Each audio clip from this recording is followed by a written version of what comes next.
Our next guest found her purpose in the middle of a health struggle. Baking became her outlet, her art, and eventually the business she never expected to build. Along the way, she was told she couldn't do this because baking couldn't become a real career. Well, she did it anyway. Today, she's baking for some big names, including William Shatner and the Houston Texans. Danni Hertel is the self-proclaimed foodie with da booty. All right, I'm like the foodie with the cookie in my mouth right now.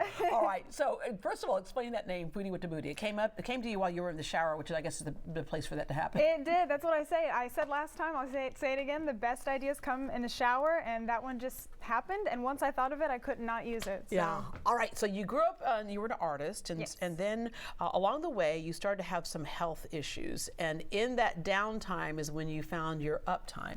Yes. Whenever I was dealing so deeply with my health, I couldn't really eat anything, and food became super, super boring and just something I didn't look forward to. And so I really wanted to make food fun again, and thus began the business. Yeah, you started recreating desserts from famous bakers. And it's interesting because like a lot of times people will say, even Bobby Flay said the one thing he wished he could do is bake, because bake sometimes, or no, it relies more on science than kind of just getting fun with food. Definitely. But not a science you couldn't learn. And you went step by step. And after going step by step, then you started realizing, okay, now that I know the basics, I can branch out. But before you could do that, you had a lot of people saying, honey, it's not really a real job. Okay? Yes, I'm completely self-taught. I never went to school for this. I learned just via experience and working and trial and error and everything. And I was quite young whenever I decided it. And you're still quite young, by the way. Yeah. No, I was younger. Yeah. And yeah, I never had any experience in it. And so once I started, there were a lot of people that said, oh, you can't make a career out of this. And I hope that I've proved them a little bit wrong. Then you won Best Holiday Cookie in 2021 at the Houston Chronicle, and people started asking you, okay, so now where can I get more of this? Do you sell these? And that's usually a great indication that you got something there, right? Yes. But there's something so important you said earlier, through a lot of trial and error. Sometimes when people have that first error, they give up, but that's where the best learning happens. Oh, yes, absolutely, especially when it comes to food, especially when it's baking and cooking. You trial and error, what people like, what people don't like, what works, what doesn't. Yeah, and then the artist came out in you. Yes. And look at this right here. So there's the artistry with it as well. But not only in how it looks, because sometimes you'll see like beautiful cakes and things, but the flavor is always the same. You challenge yourself to come up with all kinds of things. You even ask yourself a question once, what would a Pop-Tart taste like as a cupcake, right? So you have bright, different, nostalgic, fun things. You have cherry Coca-Cola cake, chicken and waffles cupcakes, yes. fried peanut butter and jelly cupcake for the rodeo. You just start asking yourself questions. What would go together?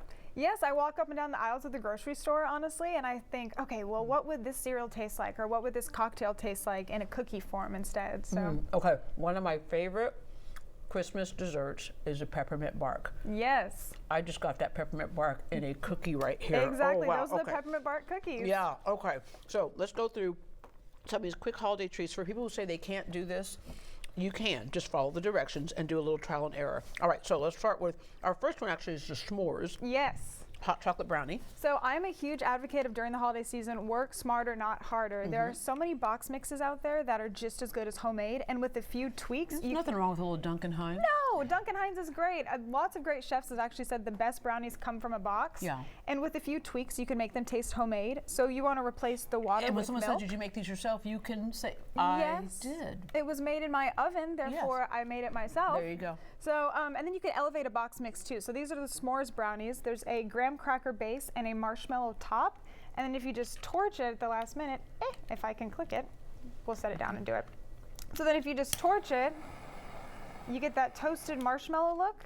That looks so pretty. And so this is a s'mores marshmallow. Yeah, so if you want to replace the water in the brownie mix with milk, it adds some really good fat into it. If you want to replace the oil with butter, it also adds more fat into it. And it tastes homemade.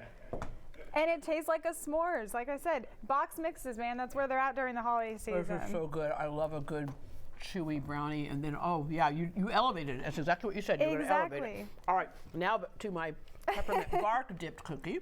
Yes, so these are peppermint bark dip cookies. A really good thing during the holiday season is to take any cookies and dip them half in chocolate. And you could do that with a bunch of different things. You do that with gingerbread cookies. These are peppermint sugar cookies. And this is also something really fun to get the kids involved. And so what I'm going to ask you to do, if you don't mind, is take out your frustration on these candy canes and crush them. Perfect. And I'll go ahead and dip these. Oh yeah, this is fun. This Yeah. is good. Okay, all right. And the good news is during the holiday season, you could break those candy canes with anything. You could do a rolling pin, a metal spoon, and A hammer. the holiday season, you have a wine glass handy, so you could do a wine bottle too. Oh. And then you just dip these half in chocolate and set them down, and then you could take those crushed candy canes and all over the top there, and then you have the final dark chocolate and white chocolate peppermint bark. Yeah, that is so good. That's so good. And Okay. it's really good to get the kids involved too, because they can crush these candy canes. Yeah. All right. The gingerbread bark with holiday sprinkles. Yeah, so this is last but very not least, these are my absolute favorite. During the holiday season, we all love peppermint bark, like you said earlier, and there's all sorts of bark around the holiday season. But what I think is really fun is to take something new and turn it into something old. So this is gingerbread bark. So instead of doing chocolate bark on the bottom, I added ginger and cinnamon and nutmeg and cloves and all that stuff. A whole different flavor, yeah. Yeah, and then we topped it here with some gingerbread cookies, some orange zest, and some crystallized ginger. And this is also good to take your frustrations out of that holiday stress, whether it's traffic or holiday shopping. So if you want to take that piece right there. This is delicious. Okay, I'm gonna take the whole, this is my whole piece right here. This is our piece. And then you just break it in pieces. And this is also something good to get the kids involved, because you can do this too. And it's supposed to be imperfect. Great for those holiday gifts for teachers and things like that, right?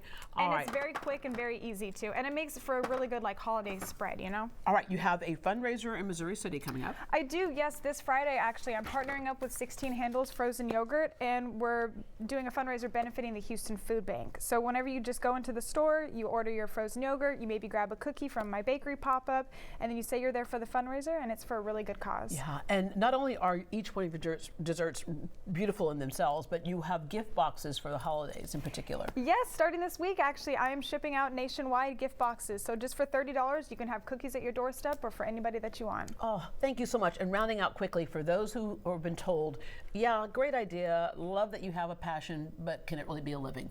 Absolutely, it could definitely be a living. If you have a passion for it, go for it. It can be a living. I'm a huge advocate for that. All right, Foodie with Da Booty. Yep. All right. You can follow Danni on Instagram at Foodie with Da Booty. We also have a link to her website on greatdayhouston.com, and the food is just delicious.